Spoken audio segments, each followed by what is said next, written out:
मैं ओंकार हूँ। जड़ बुद्धि में विस्मृति मैं हूँ और चेतन बुद्धि में स्मृति भी मैं हूँ। मैं ही गुण और आकृति से निर्मित आकार प्रकार हूँ। मैं ओंकार हूँ। शिव सती को शिलाद ऋषि के तप, मनोकामना व पुत्र नंदी की कथा स्मरण कराते हैं। सुयशा भी भविष्यवाणी के अनुसार नंदी को पति स्वीकार करने का हठ ठान लेती है। नारद सुयशा के हित में शिव, सती और नंदी के सामने स्थिति स्पष्ट करके नंदी और सुयशा का विवाह संपन्न करा ही देते हैं।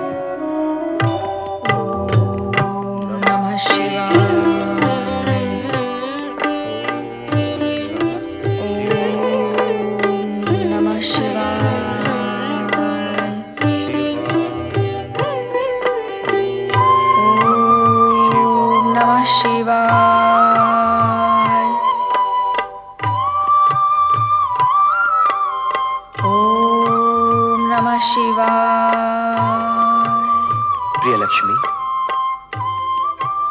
ये आज तुम्हें शिव भक्ति का विचार कैसे आया? महाप्रभु, आपको ध्यान मग्न देख मैं संसार भ्रमण के लिए चली गई।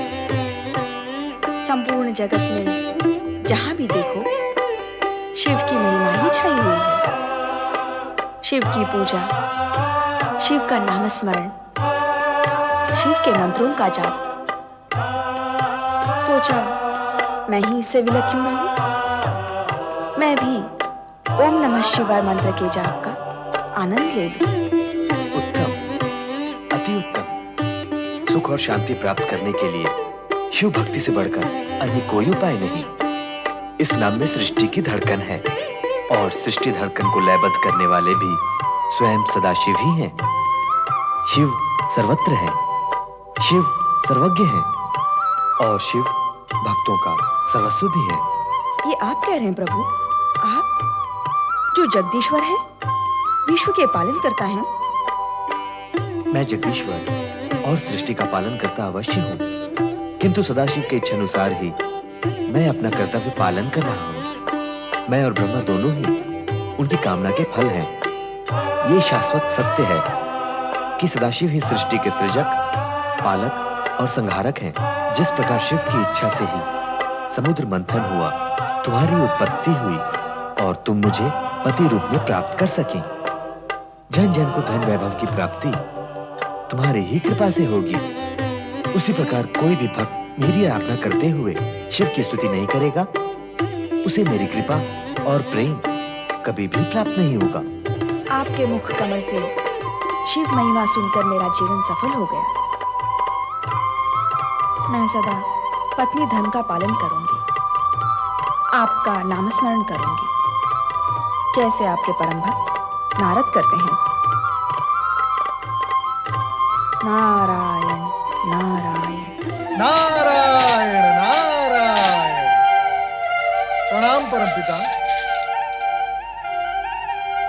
आपने मेरा स्मरण किया? हाँ, इस हेतु कि मेरा यह मानस पुत्र आदेशित कार्यों को नाद एवं प्रकाश से भी बढ़कर त्वरित गति से करता है। तुम देवलोक के दूर संचालक। नारायण नारायण।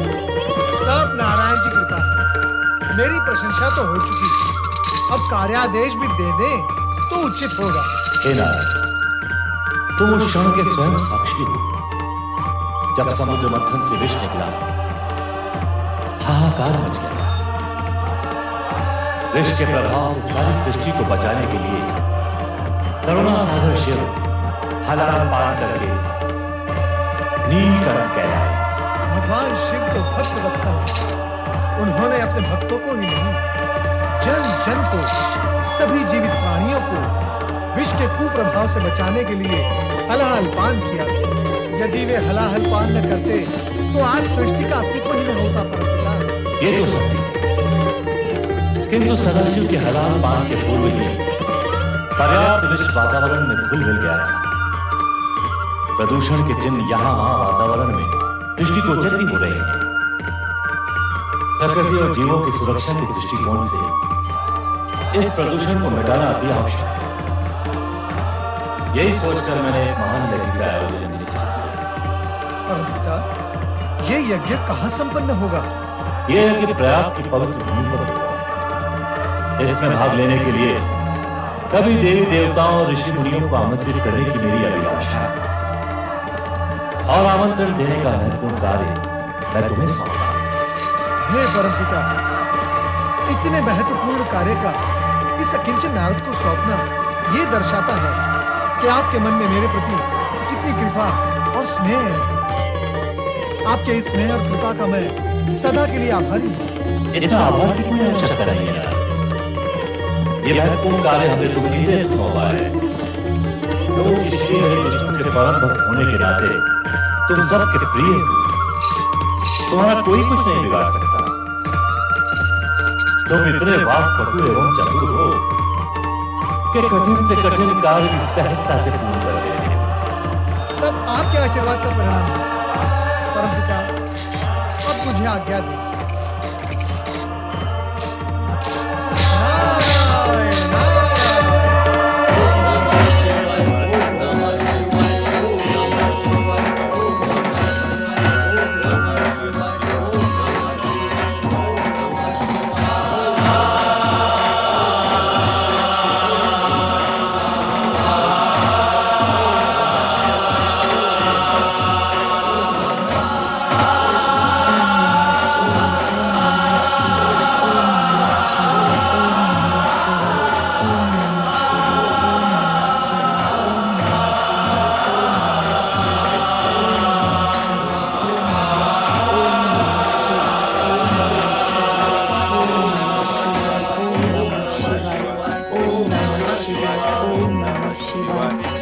देवी सती, आज तुमने यहाँ आने में शिवगणों का नेतृत्व नहीं किया। स्वामी, आपके चिंतन में ऐसा खोई थी कि समय का ध्यान ही नहीं रहा। मैं क्षमा चाहती हूँ। जब हमारे चिंतन कर रही थी तो उसमें क्षमा की कोई आवश्यकता नहीं। हे प्रभु शिवशंकर, आज आपसे पूछने की कुछ मन में जिज्ञासा जागी। जिज्ञासा का समाधान अवश्य होगा। पूछो, क्या पूछने के इच्छुक हो? अभी अभी माता सती ने कहा कि वो आपका चिंतन कर रही हैं। आप तो सदा समाधि में लीन रहते हैं। क्या आप भी उसी का ध्यान कर रहे थे जिसका चिंतन माता कर रही थी? नंदी के इस प्रश्न का उत्तर तुम ही दो सकी। संसार के सभी प्रश्नों का उत्तर तो आपके पास है प्रभु। मैं तो केवल आपका चिंतन कर रही थी। आप किसके ध्यान में खोए रहते हैं इसका मुझे ज्ञान नहीं। तो नंदी को यह बता दो कि तुम मेरा चिंतन कैसे कर रही थी, किस प्रकार से तुम अपने मन में मुझे निहार रही थी। स्वामी, आपने मुझे बताया था कि शिव और शक्ति अभिन्न है और मैं स्वयं शक्ति का अवतार हूँ। परंतु क्या देवी, क्या तुम्हें मेरे कथन पर संदेह है? आपकी बातों पर संदेह कैसा? मेरे मन में भी वही प्रश्न जागा था जो नंदी के मन में जागा है। प्रभु, जब मैं स्वयं आपके पास हूँ तो आप आंखें बंद करके किसका ध्यान करते रहते हैं? हाँ भोलेनाथ, माता वही पूछ रही हैं जो मैं पूछने का इच्छुक हूँ। नंदी, सती, जब हमारी आंखें बंद होती हैं तब हमारे सम्मुख होती है सदाशिव की ज्योति। वो ज्योति जो सृष्टि का निर्माण और संहार करती है।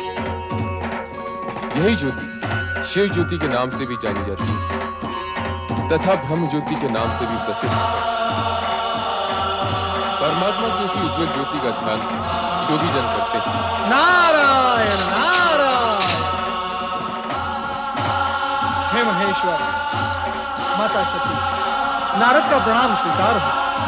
आओ नारद, अधिक समय के पश्चात दर्शन किए। हे महेश्वर, क्षमा कीजिए। आपकी इच्छा के बिना मैं आपके दर्शन के लिए कैसे आ सकता हूँ? आज आपने मेरा स्मरण किया और मैं आपकी सेवा में उपस्थित हूँ। देवर्षि, आज प्रभु ने आपका स्मरण किया। देवी सती, नारद की शब्द शैली से भ्रमित होकर सुनने वाला सोचता ही रह जाता है। महेश्वर, ये आप मेरी निंदा कर रहे हैं या प्रशंसा? मैं समझ नहीं पाया। हम तो सदा तुम्हारी प्रशंसा ही करते हैं नारद। अब बताओ, यहाँ किस विशेष उद्देश्य से पधारे हो? महेश्वर, इस समय तो मैं परमपिता ब्रह्मा जी का दूत बनकर आया हूँ। नारायण नारायण। ब्रह्मदेव की दूत? हाँ माता, परमपिता ब्रह्मा जी ने यह निश्चय किया है कि समुद्र मंथन से होने वाले प्रदूषण से मुक्ति हेतु एक महायज्ञ का आयोजन किया जाए। अति उत्तम विचार है ब्रह्मदेव का। कहाँ होने जा रहा है यह महान यज्ञ? प्रयाग की धर्म भूमि पर परमपिता ब्रह्मा जी ने यज्ञ हेतु आपको सादर निमंत्रण भेजा है।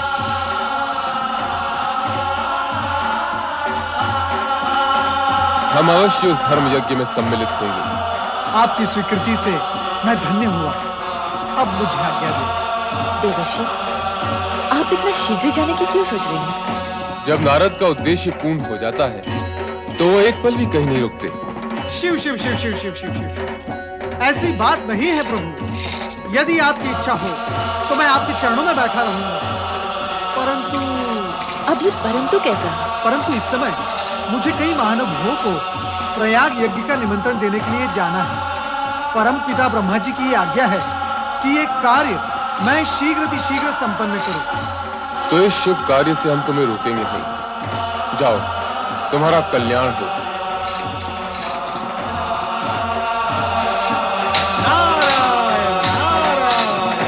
स्वामी, यदि आज्ञा हो तो कुछ पूछो। क्या अब भी कोई प्रश्न शेष रह गया है? स्वामी, क्या प्रयाग यज्ञ में मैं भी आपके साथ सम्मिलित हो सकती हूँ? एक ओर महायज्ञ, दूसरी ओर पुण्य स्थली का तरस परस, दो पुण्य के कार्य एक ही साथ हो जाएंगे स्वामी। नहीं देवी, बिना निमंत्रण कहीं जाना उचित नहीं। यदि उचित समझते तो ब्रह्मदेव अवश्य संदेश भेजते। परम पिता ब्रह्मदेव ने इस यज्ञ के लिए भोलेनाथ के साथ मुझे निमंत्रण क्यों नहीं भेजा? क्या मैं इस योग्य भी नहीं कि इस महान यज्ञ में सम्मिलित हो सकूं? ओम पराय परम तत्वाय स्वाहा। ओम पराय परम तत्वाय स्वाहा। ओम पराय परमात्मने स्वाहा। ओम पराय परमात्मने स्वाहा। ओम पराय परमात्मने स्वाहा। ओम पराय परमात्मने स्वाहा।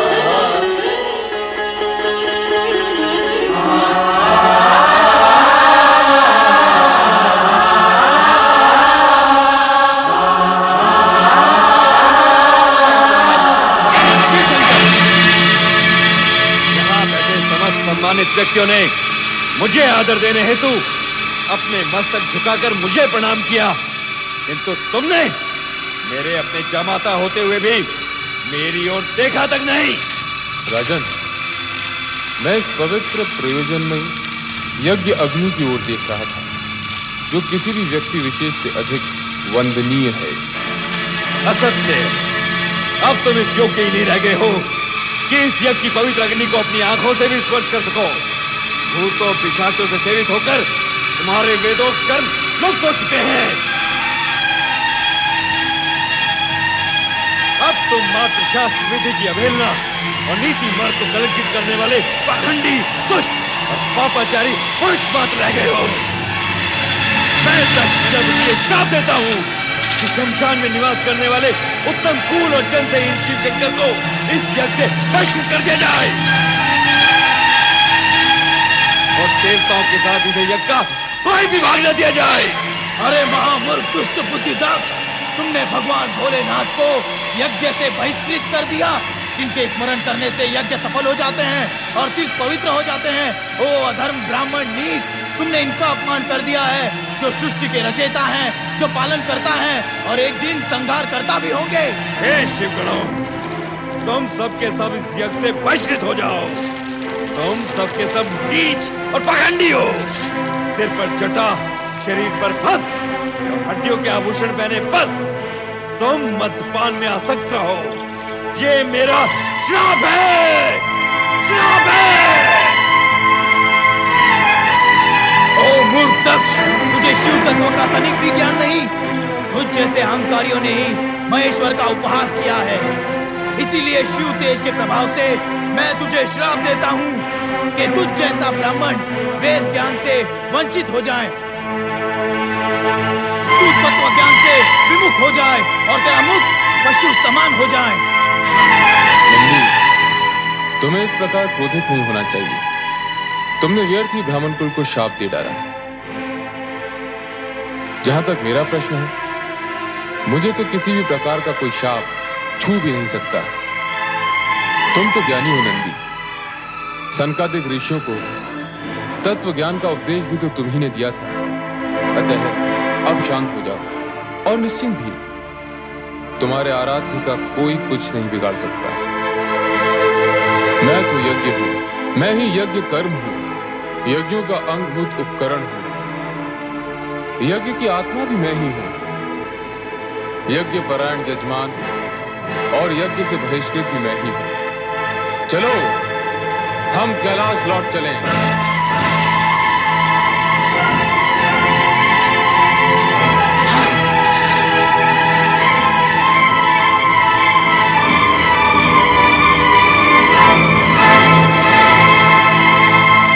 पुत्र दक्ष, यज्ञ पूर्ण करो।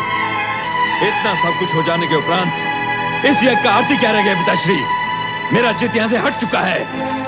दक्ष, पुत्र दक्ष, तनिक सुनो। चराचर जगतपति शिव शंकर का अपमान करके पुत्र दक्ष ने उचित नहीं किया। अकारण क्रोध का परिणाम अच्छा नहीं होता।